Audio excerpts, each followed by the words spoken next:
It was kind of like a mega church. They skipped right past the events of Holy Week and they rushed right into Easter. With the exception of maybe a community Good Friday service where they sang songs like Onward Christian Soldiers and Victory in Jesus. Many churches today don't want to deal with the suffering and the dying and all that Via Dolorosa stuff. Maybe they don't know how to deal with it. They just get right to it, like Walmart. They place the Easter candy on the shelves in January.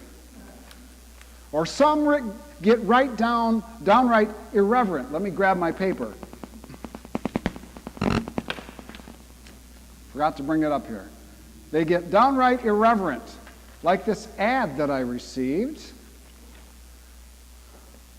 This ad in the mail, which says, this is the time to think about getting your Easter ham. $5 off. $5? That's nice. Isn't that nice? That certainly captures the essence of Passion Week for me, thinking about my Easter ham. The Gospels devote nearly a third of their length to the last week of Jesus' earthly life. The early Christian church saw Christ's suffering and dying as the central mystery of faith.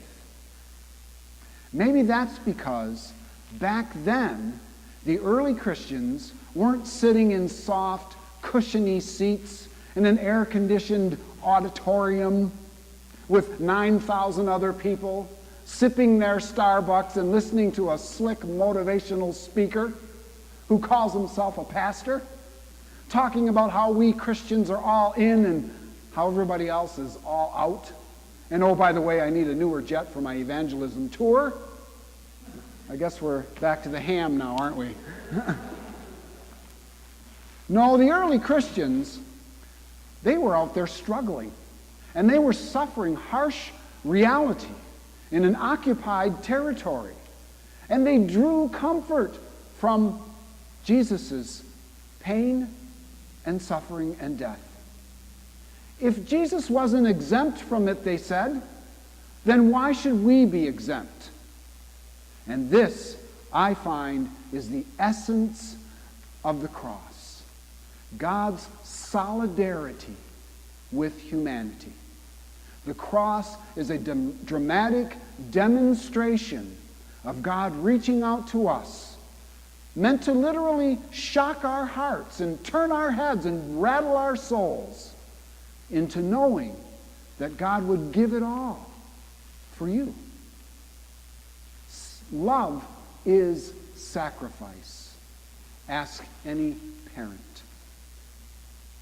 There are many explanations concerning what happened on the cross.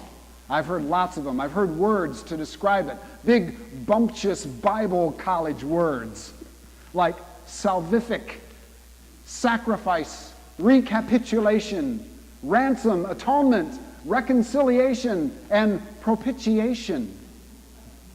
Those are all nice $5 words, but placed against the passion story that we just heard this morning, they just feel like words.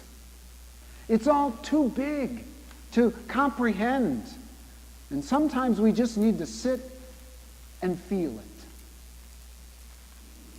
For example, I've never understood the sudden shift from adoring people, cheering and waving and welcoming Jesus into Jerusalem like a king.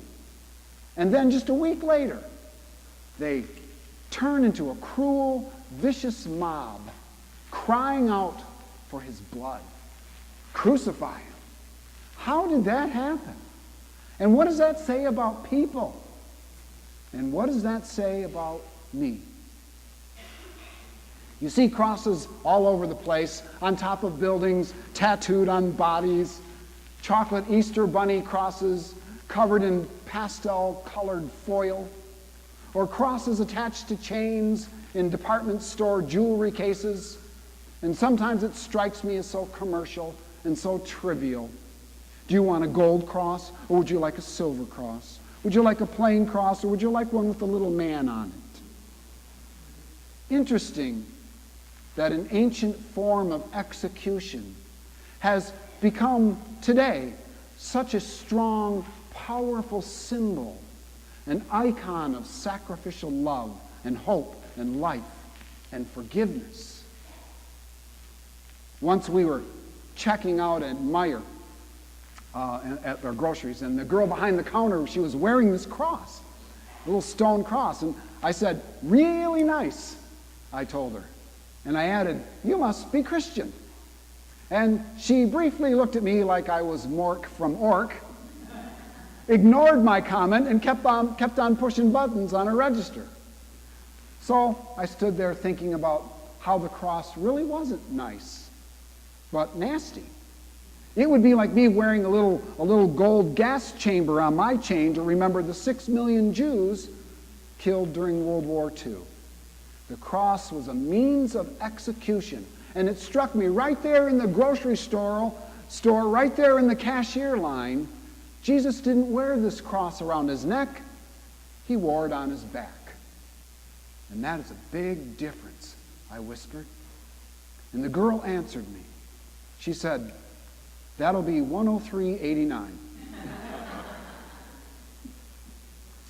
There's an old story about a man, unloading all of his problems on his friend. And the man, he had lost his job, he lost his house, his money, his finances, and all the while his friend keeps telling me, "It could be worse." "And I have a cold," the man said. "It could be worse." "And I'm being audited." "Well, it could be worse." Finally the man yells, "How could it be worse?" And his friend sputtered back, "Well, it could have happened to me." Elie Wiesel, a Jewish writer and a Nobel Peace Prize winner, was an adolescent survivor of Auschwitz, the prison camp. He suffered the loss of his mom and his dad and his sister there. And he talks about it in this book that's simply titled Night. And he writes about the public hanging of a 13-year-old boy with the face of an angel. The guards marched all the prisoners out to the gallows to watch this execution. And for more than half an hour, he writes, all the prisoners stood watching this boy with the face of an angel struggle between life and death, hanging from the gallows, slowly dying. And a voice from behind asked, "Where is God now?" And it took years for Wiesel to realize a response to that damn question that never seems to go away. How often did that image of that boy haunt him through life, I wonder? How violently did it shake his faith in a loving God? How often have I asked that question? And maybe you. Wiesel pondered then another young Jewish person, the crucified one, who willingly chose the cross to conquer death and hate and darkness. We do not know the worth of one single drop of blood. We do not know the cost of one single tear. Our wounds and our scars, what do they mean? God knows.